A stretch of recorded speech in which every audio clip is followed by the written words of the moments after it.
Message direct à la communauté internationale. Nous, le peuple congolais, sommes indignés de voir l'absence totale de la communauté internationale sur l'affaire du fosse commune récemment découverte au cimetière Fula Fula de Maluku, Kinshasa. En effet, le 19 jusqu'au 25 janvier, le peuple congolais dans son ensemble a su dire non à M. Joseph Kabila et son gouvernement sur les plans machiavéliques du glissement du calendrier électoral prévu en 2016 qui met fin à son régime. Les manifestations pacifiques étaient organisées dans toute l'étendue de la République pour empêcher cette modification. Le gouvernement congolais dirigé par M. Joseph Kabila choisira la répression sanglante contre les manifestants et les opposants. Après ces manifestations, nous saurons que 47 Congolais ont été tués par des circonstances non illustrées. Jusqu'aujourd'hui, nous ne savons comment ces compatriotes ont perdu la vie et qui sont des responsables. Ils avaient annoncé l'ouverture de l'enquête. Où en est-on aujourd'hui?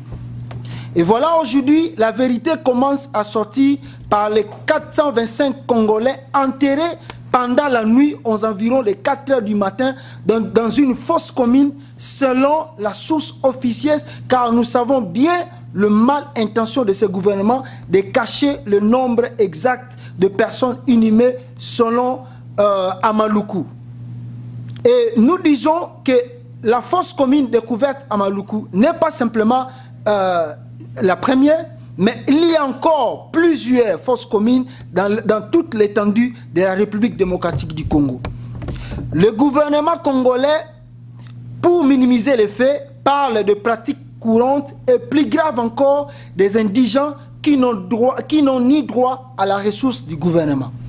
Sur ce, nous, le peuple congolais de la diaspora, en solidarité avec nos familles au pays, nous exigeons 1. Une enquête mixte, libre et indépendante du gouvernement et de la MONUSCO.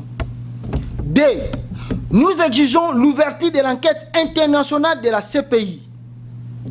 Le peuple congolais se demande, il faut combien de morts pour que la communauté internationale prenne conscience des tueries de ce gouvernement en place?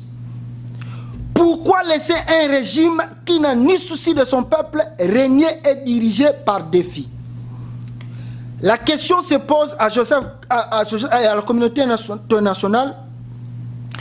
Est-ce qu'à Joseph Kabila, vous lui avez remis un permis de tuer sans être inquiété ni soucié?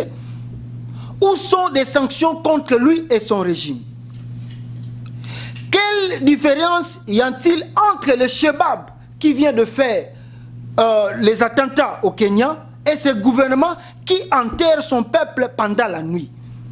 L'ère de la vérité a sonné, où le Congo doit avoir la vraie démocratie et une vraie liberté d'expression. Monsieur Joseph Kabila doit être poursuivi de ces crimes contre l'humanité commis dans ce pays pendant la rébellion jusqu'à nos jours. Il est temps que cesse ce massacre. Nous sommes au XXIe siècle, donc l'être humain est sacré. Plus jamais de massacre au Congo. Fait aux États-Unis par la diaspora congolaise, et nous disons à la communauté internationale, si vous ne prenez pas conscience, le peuple congolais se prendra en charge. Et vous savez, de manière que nous pouvons utiliser. Nous vous remercions.